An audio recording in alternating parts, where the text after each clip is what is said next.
dès que tes pieds entreront dans la ville, l'enfant mourra. Tout Israël le pleurera, et on l'enterrera, car il est le seul de la maison de Jéroboam qui sera mis dans un sépulcre, parce qu'il est le seul de la maison de Jéroboam en qui se soit trouvé quelque chose de bon devant l'Éternel, le Dieu d'Israël. L'Éternel établira sur Israël un roi qui exterminera la maison de Jéroboam ce jour-là, et n'est-ce pas déjà ce qui arrive? L'Éternel frappera Israël, et il en sera de lui comme du roseau qui est agité dans les eaux. Il arrachera Israël de ce bon pays qu'il avait donné à leur père, et il les dispersera de l'autre côté du fleuve, parce qu'ils se sont fait des idoles, irritant l'Éternel. Il livrera Israël à cause des péchés que Jéroboam a commis et qu'il a fait commettre à Israël. La femme de Jéroboam se leva et partit.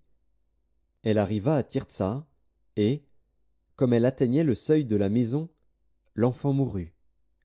On l'enterra, et tout Israël le pleura, selon la parole que l'Éternel avait dite par son serviteur Akija, le prophète.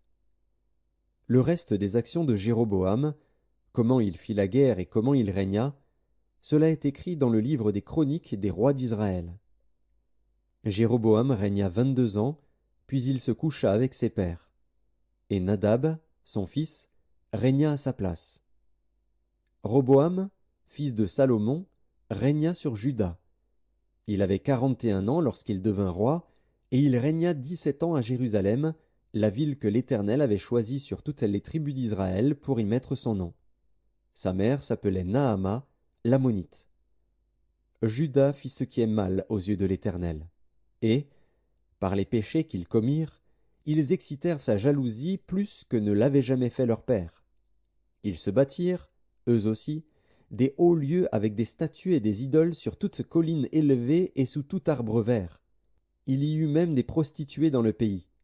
Ils imitèrent toutes les abominations des nations que l'Éternel avait chassées devant les enfants d'Israël.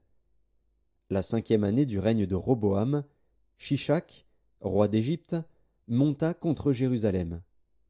Il prit les trésors de la maison de l'Éternel et les trésors de la maison du roi. Il prit tout. Il prit tous les boucliers d'or que Salomon avait faits. Le roi Roboam fit à leur place des boucliers d'airain, et il les remit aux soins des chefs des coureurs, qui gardaient l'entrée de la maison du roi. Toutes les fois que le roi allait à la maison de l'Éternel, les coureurs les portaient, puis il les rapportait dans la chambre des coureurs. Le reste des actions de Roboam, et tout ce qu'il a fait, cela n'est-il pas écrit dans le livre des chroniques des rois de Juda? Il y eut toujours guerre entre Roboam et Jéroboam. Roboam se coucha avec ses pères, et il fut enterré avec ses pères dans la ville de David.